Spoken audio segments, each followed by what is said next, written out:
Hello everybody.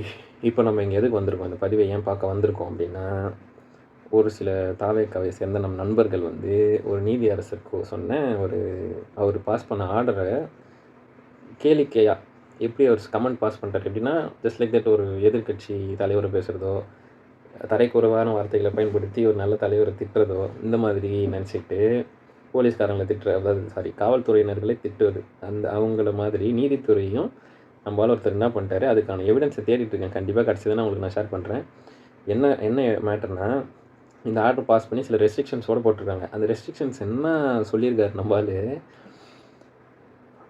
நீதியரசர் அவர்களும் உடன்பிறப்புகளைப் போல பணம் வாங்கி விட்டார், அதனால தான் இப்படி ஒரு ஆர்டர் போட்டார்னு சொல்லியிருக்காரு. அது ரொம்ப மிக தப்பு நண்பா.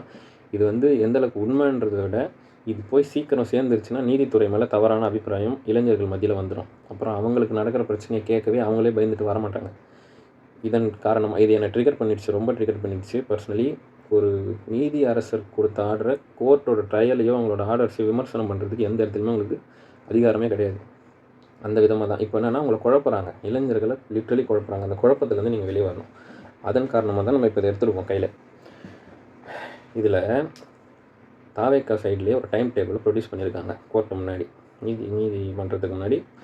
என்ன சொல்லியிருக்காங்கன்னா, திரு விஜய் நடிகர் மற்றும் தாவேக்காவோட தலைவர், அவர் சென்னையிலேருந்து காலையில் 8:50 கிளம்பியிருக்காரு. இன்றைக்கி 27 செப்டம்பர். திருச்சியில் அவர் லேண்ட் ஆகும்போது டைம் 9:24. நாமக்கல் என்டர் ஆகும்போது மணி 11:55.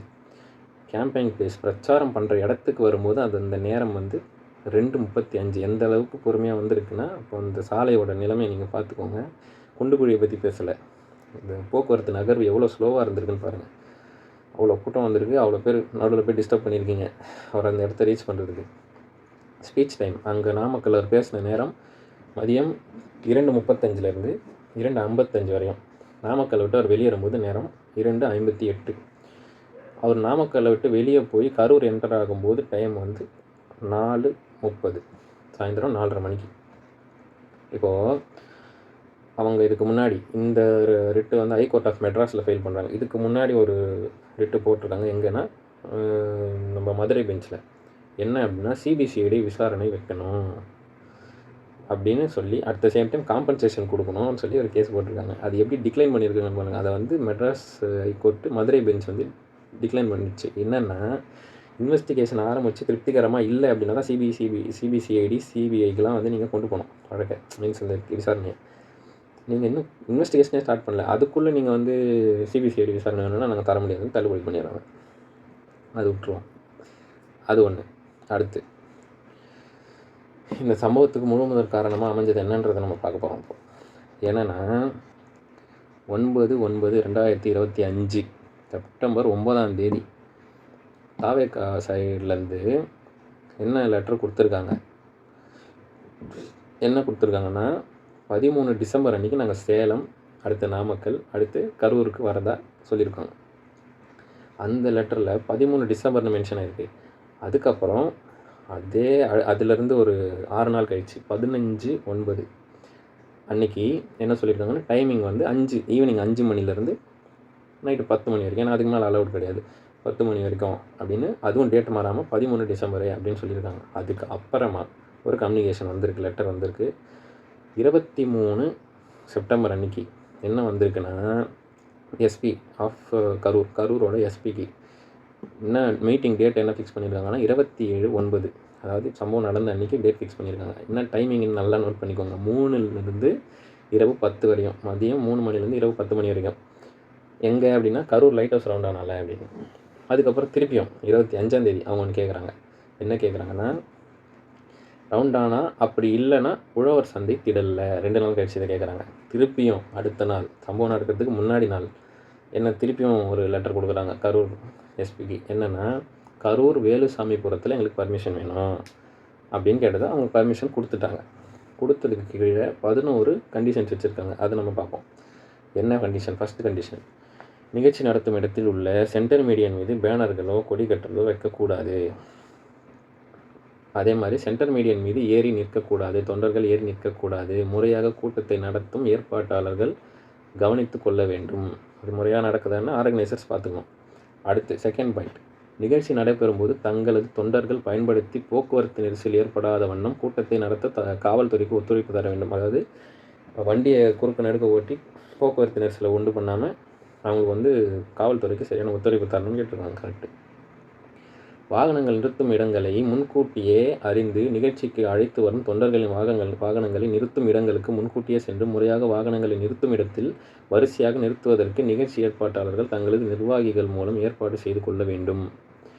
நிகழ்ச்சி நடைபெறும் இடத்திற்கு மின்சார வாரியத்தில் முறையான அனுமதி பெற்றிருக்க வேண்டும். நிகழ்ச்சி நடந்து கொண்டிருக்கும் போது ஏதேனும் அவசர ஊர்தி வரும் பட்சத்தில் தொண்டர்கள் மேற்படி வாகனத்திற்கு வழிவிட வேண்டும்.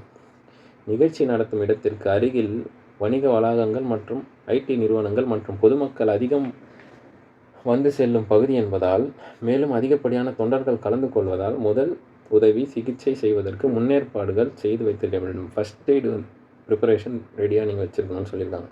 அடுத்து வரப்போகிற பாயிண்ட் தான் முக்கியமான பாயிண்ட். ஏன்னா அது ஏன்றதை அப்புறம் சொல்கிறேன். 7வது பாயிண்ட், பொதுக்கூட்டம் நடத்துவதற்கு முறையாக தீயணைப்பு துறையினரிடம் சம்பந்தப்பட்ட துறையினரிடம் முன்கூட்டியே அனுமதி பெற்றிருக்க வேண்டும். இது 8வது பாயிண்ட்டு, கூட்டத்திற்கு வைக்கப்பட்டிருக்கும் ஃப்ளெக்ஸ் பேனர்கள் தொடர்பாக மாநகராட்சியிடம் உரிய அனுமதி பெற்றிருக்க வேண்டும். பொதுமக்கள் சந்திப்பு நிகழ்ச்சிக்கு மட்டுமே அனுமதிக்கப்படுகிறது. மேலும் திருக்காம்புலியூர் ரவுண்டானாவானது தேசிய நெடுஞ்சாலையில் பிற மாவட்டங்களின் முக்கிய இணைப்பு சாலை என்பதால் எக்காரணம் கொண்டும் பொதுமக்கள் பாதிக்கும் வகையில் ரோட் ஷோ நடத்த அனுமதி இல்லை.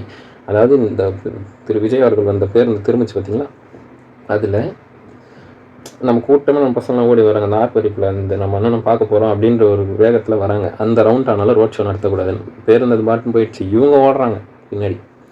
அதை பற்றி நான் பேச வேணாம், அதை விட்டுருங்க. நெக்ஸ்ட் பாயிண்ட் 10வது, பொதுக்கூட்டம் முடிந்த பின்பு கொடிகள் பதாகைகள் உடனடியாக அகற்றப்பட வேண்டும். லாஸ்ட் பாயிண்ட்டு, பொதுக்கூட்டத்திற்கு அனுமதி இல்லாமல் எல்இடி திரை மற்றும் மேடை அமைக்கக்கூடாது. என்ன கதைனா 7வது பாயிண்ட் நான் சொன்னல, தீயணைப்பு துறையிடம் பர்மிஷன் வாங்கணும். 11வது பாயிண்ட், எல்இடி டிஸ்பிளேவோ ஸ்டேஜோ போடக்கூடாது. இது 2 மட்டும் தான் அவங்க ஃபாலோ பண்ணியிருக்காங்க அப்படின்னு யார் சொல்லியிருக்கா? அட்வொகேட் ஜெனரல், அதாவது அடிஷ்னல் அட்வொகேட் ஜெனரல் சொல்லியிருக்காரு. அதுக்கப்புறம் என்ன இருக்குன்னா, இதுதான் நீங்கள் எந்த இடத்துல குழம்பி போகிறீங்கன்றது இதில் தான் தெரிய போகுது. இதுக்கு முன்னாடி ஒரு டைம் டேபிள் போட்டாங்க, அதில் தெளிவாக டைமிங் மென்ஷனாக இருக்குது. அட் த சேம் டைம் இங்கே போட்டிருக்கிறது தாவேக்காவுடைய அஃபிஷியல் வெப்சைட்டில் 12 மணிக்கு தலைவர் வருவார்ன்றத பதிவு போட்டிருக்காங்க. அட் த சேம் டைம் அவங்க பேட்டியும் கொடுத்துருக்காங்க 12 மணிக்கு வராருன்னு சொல்லி. அதுக்கு பேர் ப்ரெஸ் இன்டர்வியூ. கன்ஃபார்ம் பண்ணுறாங்க 12 மணிக்கு வருவாருன்னு. ஆனால் நம்ம அங்கே என்ன பார்த்தோம், 3 மணிலேருந்து 10 மணி வரைக்கும் தான் பர்மிஷன் கேட்டதாக பார்த்தோம். ஆனால் இங்கே அவங்க மக்களுக்கு கம்யூனிகேட் பண்ணிக்கிறது 12 மணி. அவங்க கணக்கு என்னென்னா 12 மணி சொன்னதை 3 ஹவரில் கூட்டம் ஓரளவுக்கு கூடிடும் அப்படி கூட சொல்லியிருக்கலாம். கெஸ் தான். அடுத்து அட் த சேம் டைம் ஒரு ரிட்டையர்டு ஜட்ஜு தலைமையில் 28/9 அன்றைக்கி ஒரு ஜிஓ பாஸ் ஆகுது. ரிட்டையர்டு ஜட்ஜு தலைமையில் விசாரணை கமிஷன் வைக்கணும் அப்படின்னு சொல்லிட்டு. அடுத்து இந்த கரூர் போலீஸ் ஸ்டேஷனில் ஃபைலாக இருக்குது எஃப்ஐஆரில் செக்ஷன்ஸ் 105, 110, 125B, 223 பிஎன்எஸ், அதாவது முன்னாடி ஐபிசி இப்போ பிஎன்எஸில் இத்தனை செக்ஷன்ஸு கீழே வழக்கு பதிவு செய்யப்பட்டிருக்கு. At the same time Tamil Nadu public property prevention of damage and loss act 1992, அதாவது பொது சொத்தை டேமேஜ் பண்ணுறது, தமிழ்நாடு பப்ளிக் ப்ராப்பர்ட்டி டேமேஜ் பண்ணுறது, அதுவும் பண்ணியிருக்காங்க. அந்த எஃப்ஐஆரின் பேரில் தாவேக்காவுடைய டிஸ்ட்ரிக்ட் செக்ரட்டரி A1 சேர்க்கப்பட்டு அவர் A1 அக்யூஸ்ட் 1, நான் சொல்ல அக்யூஸ்ட் 1 என்றைக்கு அரெஸ்ட் ஆகிருக்காருன்னா 29/9 அன்றைக்கி அரெஸ்ட் ஆகிருக்கார் டிஸ்ட்ரிக்ட் செக்ரட்டரி. அந்த Pounraj was remanded on 39, remand 30/9 அன்றைக்கி ரிமாண்ட் பண்ணிட்டாங்க. இதில் என்னென்னா மொத்த நாடே இது இந்த ஆர்டரில் தான் வந்திருக்கு. மொத்த நாடே பார்த்துருக்கு, இந்தியா ஃபுல்லாக பார்த்துருக்கு. 41 பேர் இறந்துருக்காங்க. ஒரு மனிதனால் உருவாக்கப்பட்ட பேரழிவுன்னு சொல்லியிருக்காங்க. அது 41 பேரோட உயிரை பிரிச்சிருக்கு. அதில் குழந்தைகள், ஓட்டுரிமையே இல்லாதவங்களாம் இறந்துருக்காங்க. ஆர்கனைசர்ஸ் அங்கே இல்லை மீன்ஸ் ஈவெண்ட் நடக்கும்போது இல்லை, இந்த சம்பவம் நடக்கும்போது அவங்க யாரும் அங்கே இல்லை. இதை நான் சொல்லலை, ஆர்டர் காப்பி சொல்லுது. அதே மாதிரி leader of the political party Thiru Vijay அவர்களுமே அங்கே இல்லை, அங்கேருந்து அப்ஸ்கண்ட் ஆகிட்டார். இதையும் நான் சொல்லலை, அங்கே சொல்லியிருக்காங்க. ஓன் கேடர்ஸ், அவங்க சொந்த தொண்டர்கள், அவங்கள பின்பற்றக்கூடியவர்கள், அவரோட ரசிகர்களை பற்றி கவலை இல்லாமல் அவர் போயிட்டார். இதையும் நான் சொல்லலை. ஒரு வீடியோ வந்திருக்கு, நீங்கள் எல்லாருமே அதை பார்த்துருக்கான வாய்ப்பு இருக்குது. அவர் அந்த திரு விஜய் அவர்கள் வரும்போது அந்த பேருந்துக்கு முன்னாடி 2 இருசக்கர வாகனங்கள் வந்து 4 இளைஞர்கள் வந்து தடுமாறி கீழே விழுந்ததை நம்ம பார்த்துருப்போம். அட் த சேம் டைம் அந்த பேருந்துக்கு பின்னாடி இடது பக்கம் பின்னாடி வந்து இன்னொரு விபத்து நடக்கும்போது திரு விஜய் அவர்கள் லெஃப்ட் ஹேண்ட் சைடில் உட்காந்து, நம்ம எல்லாருமே திரு ரைட் சைடில் டிரைவர் இருப்பார், இடது பக்கம் விஜய் உட்காந்துருந்தார். அவர் அதை நோட்டீஸ் பண்ணிட்டார். ஆனால் நோட்டீஸ் பண்ணியும் அந்த 2 மோட்டார் சைக்கிள் ஆக்சிடென்ட் ஆனது நடக்காத மாதிரி அந்த பஸ் அங்கேருந்து போயிடுச்சு. இதை ஏன் ஹிட் அண்ட் ரன் கேஸாக ஃபைல் பண்ணலன்னு ஜட்ஜு கேட்டிருக்காரு. ஏன் ஹிட் அண்ட் ரன் கேஸாக ஃபைல் பண்ணலை அப்படின்னு. அடுத்து நெக்ஸ்ட்டு பார்த்தீங்கன்னா, இதில் வந்து தாவேக்காவை மட்டுமே அவங்க குற்றம் சொல்லலை, ஸ்டேட் அத்தாரிட்டிஸுமே சொல்லியிருக்காங்க. மாநிலத்தோட நிர்வாக அதிகாரிகள்லையும் சொல்லியிருக்காங்க. என்ன தப்பு இவங்க மேலேனா, ஃபார்மல் கம்ப்ளைண்ட் யாருமே கொடுக்கலனாலும் இதை நீங்களே முன் வந்து எஃப்ஐஆர் போட்டிருக்கணும். ஏன் போடலை? ஓகேவா, அது ட்ரையலுக்கு கொண்டு போயிருக்கணும், கேஸ் ஆக்கியிருக்கணும், அது ஏன் பண்ணலை அப்படின்னு கேட்டிருக்காங்க. அடுத்து பிரசிடெண்ட், இந்திய துணை கண்டத்தோட president, prime minister, home minister, Tamil Nadu chief minister, அப்புறம் எதிர்கட்சி தலைவர்கள், ஆல்மோஸ்ட் எல்லா பொலிட்டிக்கல் பார்ட்டிஸோட லீடர்ஸ் அண்ட் பொலிட்டீஷியன்ஸ் வந்து அங்கே வந்து அந்த சம்பவம் நடந்த இடத்துக்கு பார்க்க போனாங்க. இவர் ஏன் போல? நல்லா அந்த வார்த்தையை நீங்கள் கவனிச்சிக்கணும். when that being situation, it is really sad that Mr. Vijay, the leader and the members of his political party, அதை ஆர்கனைஸ் பண்ணவங்க அந்த சீன்லேருந்து வெளியே போயிட்டாங்க. ஏன்? அதுவும் கேட்டுருக்காங்க. நெக்ஸ்ட்டு, கோர்ட் வந்து வன்மையாக கண்டிக்குது. என்ன வன்மையாக கண்டிக்கிறாங்கன்னா, கோர்ட் வந்து ரொம்ப தெளிவாகவே இருக்குது, அந்த ரெஸ்கியூ பண்ணுறதுக்கான விஷயத்தை செஞ்சுருக்கணும். சிச்சுவேஷன் வந்து வருதுன்னும் போது ரெஸ்கியூ பண்ணுறதுக்கான செஞ்சுருக்கணும். while the court is aware that the political party has not been arrayed as respondent, அவங்க வந்து ரெஸ்பாண்டண்ட்டாக இல்லை, இருந்தாலும் அந்த தப்பு அங்கே நடந்திருக்குன்னா குழந்தைகள், பெண்கள், இன்னும் சில இளைஞர்கள்லாம் ட்ராஜிக்கலி அவங்க ஒரு லைஃப்பை இறந்துட்டாங்க. அதை ஏன் நீங்கள் பார்க்காம போனீங்க? ரெஸ்கியூ பண்ணாமல் அந்த ஆக்ஷனில் இறங்காமல் ஏன் போனீங்க? அடுத்து, இந்த எந்த இடத்துலையுமே நீங்கள் நல்லா தெளிவாக புரிஞ்சுக்கணும். எந்த இடத்துலையும் காவல்துறை அந்த இடத்துல பத்தலை, ஃபோர்ஸஸ் வந்து கெப்பாசிட்டி கரெக்டாக இல்லைன்னு 2 சைடுமே வாதங்கள் வைக்கப்படலை. இங்கே தான் நீங்கள் குழம்பி போகிறீங்க. இந்த குழப்பங்கள்லாம் கொஞ்சம் தெளிவாக இருக்கும். ஓகே. அடுத்து, ட்விட்டர் அக்கௌண்ட்லேயோ சோஷியல் மீடியாலேயோ இதுக்கு ரெக்ரெட் பண்ணுற மாதிரி, ரெக்ரெட்னால் நீங்கள் சொல்கிற மாதிரி என்ன வேணாலும் பண்ணுங்கள், என் தொண்டர்களை தொடாதீங்க, அது இல்லை ரெக்ரெட்டு. ரெக்ரெட்னால் என்னால் இது நடந்துச்சுன்ற வருத்தம் எனக்கு இருக்குது. நான் பார்க்க வந்ததுனால தானே இவ்வளோ கூட்டம் வந்தது, அதனால தானே வந்தது, அதனால் இந்த இழப்பு ஏற்படுத்திச்சு, என்னை மன்னிச்சிடுங்க, இதுதான் ரெக்ரெட்னா நீ சாரி சொல்லணும், அதுதான் ரெக்ரெட்டு. அந்த பதிவை நீங்கள் போடலை, ட்விட்டர் அக்கௌண்ட்லேயும் போடலை, எந்த சமூக வலைதளங்களையும் போடலை. தாவேக்கா தொண்டர்களுமே அடுத்தவங்களை அக்யூஸ் பண்ணி தான் போட்டிருக்காங்க நான் பார்த்த வரைக்கும். அதுக்கு அடுத்து இன்னொன்று சொல்லியிருக்காங்க, இந்த state has already given undertaking. அவங்க என்ன அண்டர்டேக்கிங் பார்த்தீங்கன்னா, காமனாக உங்களுக்கு புரிகிற மாதிரி சொல்லிடுறேன்.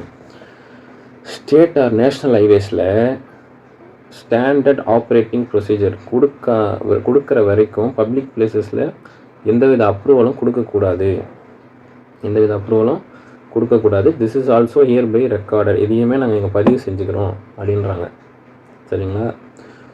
ஃபர்தர் நீங்கள் உங்களுக்கு இதில் ஏதாவது குழப்பங்கள் இருக்குது, இந்த ஒரு பகுதியில் நீங்கள் சொன்ன இந்த நிமிஷத்தில் நீங்கள் சொன்னது ஏதோ தெளிவு இல்லாமல் இருக்குது, இதை கொஞ்சம் தெளிவுபடுத்துங்க. நீங்கள் கமெண்ட் செக்ஷனில் சொன்னாலும் அதையும் நான் தெளிவுபடுத்துறதுக்கு தயார். ஓகே. நீதித்துறை அட் த சேம் டைம் சொல்லியிருக்கு, இதில் நீங்கள் கேட்ட ப்ரேயர் வந்து ரெப்ரசன்டேஷன் லெட்டரை கன்சிடர் பண்ணி ஆக்ஷன் எடுக்கணும், சீக்கிரமாக ரோட் ஷோக்கு அலோவ் பண்ணணும்னு. ஆனால் அதை மட்டுமே நாங்கள் கருத்தில் வச்சுன்னு பதில் சொல்ல முடியாது. இது இவ்வளோ பேரோட வாழ்க்கையை அடிச்சிருக்கு. 41 பேர் இறந்துருக்காங்க. புரியுதுங்களா? அவங்க குடும்பத்தினர் பாதிக்கப்பட்டிருக்காங்க, மனதளவில் மென்டல் அகனின்னு சொல்லுவாங்க, பாதிக்கப்பட்டிருக்காங்க. அது எல்லாத்தையும் பார்த்துட்டு இந்த கோர்ட் கண்மூடித்தனமாக அமைதியாக இருக்க முடியாது. இது எங்கள் கண்ணுக்கு வந்துருச்சு, இதை முழுமையாக விசாரித்து நீங்கள் என்ன கேட்டிங்களோ அதை தாண்டியும் சில ஆர்டர்ஸை நாங்கள் பாஸ் பண்ணுன்றது தான் அதுக்கான அர்த்தம். சரிங்களா? நீங்கள் கேட்டதுக்கு மட்டும் சொல்கிறது நாங்கள் கண்ணை மூடி நிறுத்தணும்னு அவசியம் இல்லை. எங்கள் கண்ணுக்கு வந்துடுச்சு, எங்கள் பார்வைக்கு வந்துடுச்சு, நாங்கள் அதுக்கான ஆக்ஷன் எடுப்போம் அப்படின்றாங்க. அட் ஃபர்தர் ஒரு ஸ்பெஷல் இன்வெஸ்டிகேஷன் டீமை அப்பாயிண்ட் பண்ணுறாங்க. அன்பயாஸ்டாக இருக்கணும். ஓகே, அன்பயாஸ்டாக இருக்கணும். யார் யார் பண்ணியிருக்காங்க அப்படின்னா, மரியாதைக்குரிய Asra Garg, inspector general of police north zone. அதுக்கப்புறம் ஃபாலோயிங் அவங்க கூட அடிஷ்னலாக விமலா ஐபிஎஸ் அம்மையார் அவர்களும் நாமக்கல். அதுக்கப்புறம் ஷியாமலா தேவி அம்மையார் சூப்பரிண்டென்டென்ட் ஆஃப் போலீஸ், 2 பேருமே எஸ்பி. முதல்ல நாமக்கல், இவங்க வந்து சிஎஸ்சிஐடி. இது என்னன்றது நீங்கள் அப்புறமா போய் செக் பண்ணி பாருங்கள். ஓகே, அதுக்கப்புறம் இவங்கக்கிட்ட அந்த ஸ்பெஷல் டீமை அப்பாயிண்ட் பண்ணி அந்த கேஸை வந்து இன்வெஸ்டிகேட் பண்ணுறதுக்கு சொல்லியிருக்காங்க. At the same time special investigation team வந்து எல்லா சிசிடிவி ஃபுட்டேஜஸையுமே கொண்டு வரணும். அப்போ தான் உண்மையான நடந்ததுன்னு நம்மளால் புரிஞ்சிக்க முடியும். அந்த திரு விஜய் அவர்களுடைய வாகனத்தில் இருக்கிற சிசிடிவி கேமராவோ, சுற்றி இருக்கக்கூடிய மற்ற கட்டடங்கள் இருக்கக்கூடிய சிசிடிவி கேமரா ஃபுட்டேஜஸோ எடுத்துகிட்டு வரணும். At the same time more particularly, நான் இப்போ சொன்னல, more particularly the CCTV footages inside and outside the bus. Thiru Vijay அவர்கள் போன பேருந்துக்கு உள்ளேயும் வெளியேயும் நடந்த சிசிடிவி ஃபுட்டேஜஸ் வேணும் அப்படின்னு தெளிவாக நீதிபதி அவர்கள் நீதியரசர் சொல்லியிருக்கார். அதே மாதிரி அந்த பேருந்தை பறிமுதல் செய்ய வேண்டும். ஹிட் அண்ட் ரன் கேஸில் இடிச்சிட்டு நிறுத்தாமல் போயிட்டான் அப்படின்ற கேஸில் அந்த பேருந்தை பறிமுதல் செய்யணும். இந்த ஆர்டர்லாம் மொட்டையாக வந்து நீங்கள் இன்ஸ்டாகிராமில் ஒரு ஃபோட்டோ போட்டு டைப்பிங்கில் படிச்சிருப்பீங்க, கோவப்பட்டிருப்பீங்க. இல்லை, உண்மையிலே ஹிட் அண்ட் ரன் கேஸுக்கு அந்த பஸ்ஸை சீஸ் பண்ணுவாங்க. அது வந்து லீகலாகவே ப்ரொசீஜர் இருக்குது. ஸோ நீங்கள் கோவப்படுறதுக்கு இங்கே ஒன்றுமே கிடையாது. யாரையுமே குறை சொல்லவும் இல்லை. இது நீதி 2 பாலும் விசாரித்து 2 பேருக்குமே வழிமுறைகள் சொல்லப்பட்டிருக்கு. ஓகேவா? அண்ட் ஃபர்தர் மேலே சொல்லியிருந்த வழிமுறைகள் அது எல்லாத்தையும் சொல்லி இந்த ரிட் பெட்டிஷனை டிஸ்போஸ் பண்ணுறோம். அதாவது கேஸ் நேற்று டிஸ்போஸ் ஆகிடுச்சு, ஃபைனல் ஆர்டர் ஆகிடுச்சு. ஓகே, இப்போ நம்ம நீதித்துறை என்ன சொல்லிச்சுன்றதை பார்த்துட்டோம். நம்ம என்னெல்லாம் தப்பு பண்ணோன்றதை நம்ம இன்னைக்கு புரிஞ்சுக்க போகிறோம். அந்த மோகத்துலேருந்து நம்ம எப்போ வெளியே வர போகிறோம்? இவங்க பண்ணாங்க, அவர் பஸ்ஸில் லைட்டை போடல, இவர் பஸ்ஸில் ஷட்டரை மூட்டார், 500 மீட்டருக்கு முன்னாடி லைட் ஆஃப் பண்ணிட்டு வந்துட்டார், அவரை பார்க்குற ஆர்வத்தில் மக்கள் முன்னேறி அலமோதி தான் இந்த இது நடந்துருச்சுன்னு இவ்வளவோ கருத்துக்கள். சிம்பிள், ஒரே ஒரு கேள்வி தான். நீங்கள் அப்படி அலமோதி போயிட்டு ஒரு பையன் வந்து ஒரு ரீல் போட்டிருக்கான். ஒரு சின்ன பையன், காலேஜ் எப்படி ஃபஸ்ட் இயர் செகண்ட் இயரை படிச்சுட்டு இருப்பான் அந்த பையன். அவன் ஒரு பதிவு போட்டிருக்கான், அவன் சட்டை கிழிஞ்சிருக்கு, சட்டை எப்படா கிழிஞ்சதுன்னா அதுக்கு ஒரு வீடியோ போடுறான். ஓகேவா? கொஞ்ச நேரத்துக்கு முன்னாடி அப்படின்னு சொல்லி ஒரு வீடியோ போடுறான். அதில் என்னென்னா, அவன் ஜன்னலை பிடிச்சி ஏறி, அந்த பேருந்தோட ஜன்னலை பிடிச்சி ஏறி திரு விஜய் அவர்களோட கையை தொட்டுட்டானான். அதாவது ஒரு கடவுள் ரேஞ்சுக்கு பார்க்குறாங்க. கையை தொட்டுட்டேன் அப்படின்றத வந்து சந்தோஷமாக சொல்கிறான். போட்டு இந்த சட்டை கிழிஞ்சிச்சு அது ஏறும்போது. எந்த அளவுக்கு இருக்காங்கன்னு பாருங்களேன். ஒருத்தவங்க போட்டிருக்காங்க, அவங்க பேரையும் நான் குறிப்பிடுறதுக்கு இங்கே எனக்கு ஓகே தான், பட்டு சரி நான் சொல்லிடுறேன். வினிதா நாயுடு அப்படின்ற ஒரு அக்கௌண்ட்டில், அந்த அக்கௌண்ட்லேருந்து ஒரு பதிவு வந்திருக்கு. ஒரு கமெண்ட் செக்ஷனில், குழந்தை ஒன்று போனால் இன்னொன்று, தளபதி ஒன்று தானே. என்ன மாதிரி மனநிலையில் இருக்கீங்க எனக்கு புரியல. குழப்பத்துலேருந்து வெளியே வாங்க, தெளிவாகுங்க. இதை பற்றி நம்ம ஃபர்தராக இன்னும் நம்ம ஆராய்ஞ்சு அந்த ரிப்போர்ட்லாம் வந்ததுக்கப்புறமா, இன்னும் தப்பு உண்மையிலே நடந்ததுன்னு தெரிஞ்சதுக்கப்புறமா நெக்ஸ்ட் வீடியோவில் பார்ப்போம். அதுவரை உங்களிடம் இருந்து விடைபெறுவது நான் உங்கள் MK.